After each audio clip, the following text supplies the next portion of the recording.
broke. We have nothing in the house. Gourmet, magnifique, delicioso es f***o. These are delicacy. This ain't a struggle meal to me. This is a real deal to me. This is a good, nutritious, balanced meal. $100 worth of groceries 2019. $100 worth of groceries 2022.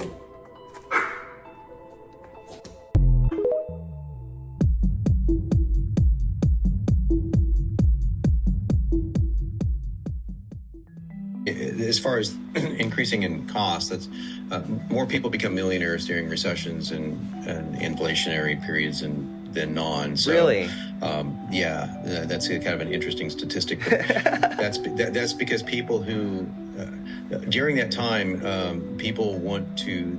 They buy less, but they buy more. They buy really selective things. So there's a massive increase in consumables like alcohol, cigarettes, sugar, things like that, helping people cope. So you have to reframe your offers into coping mechanisms. So that's kind of an interesting way of thinking about it. Interesting. From an inflationary point of view. Definitely, it's like getting on their side with it.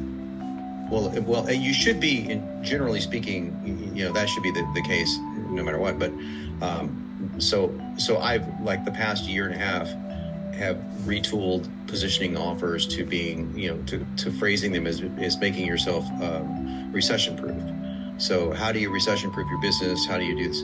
And you become recession proof if you have a value that people will spend on regardless of the economic times, because the pain of not doing with it adds to the pain of the recession rather than takes away from it. So yeah, if it adds to the pain of if it makes, there are people that are, we're not talking about people who are barely getting by to feed their family. We're talking about people who are in the next level, which is the vast majority of people that are going to be watching this, are people who are hit hard with something. They have to cut back here and there, and so they decide on what they want to cut back on, and it's completely rational to want to cut back on things that people deem ancillary. The problem is that advertising and marketing, and in my opinion, because what I do, sales copy, is never ancillary. It's the one thing that can make the biggest difference and the biggest driver to getting more sales during any time, let alone a time of recession.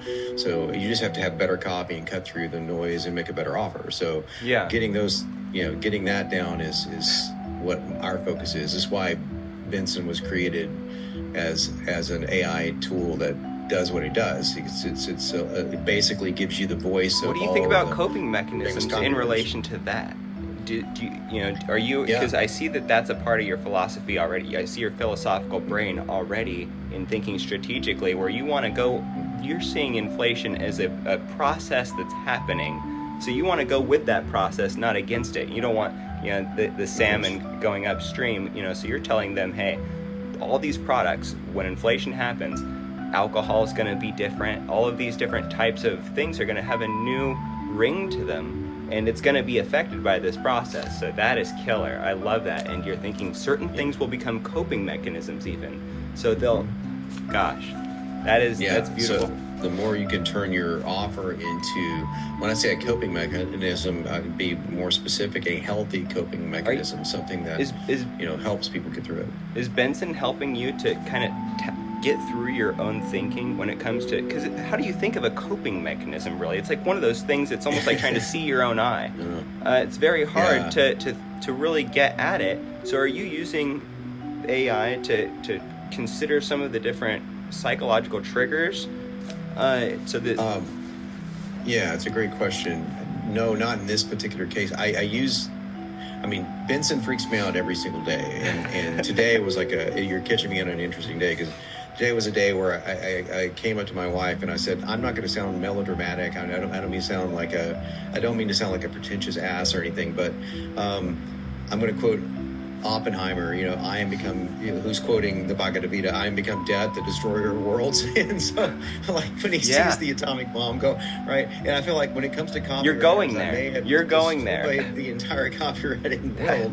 But that's not the intention. The intention was to give copywriters a power tool that just can't be equaled. And so, of course, you're going to use this tool, and marketers who can't afford copywriters, they're going to use a tool, but then copywriters are forced into the window where they should be in any way, which is I'm here to help you hone and perfect your copy.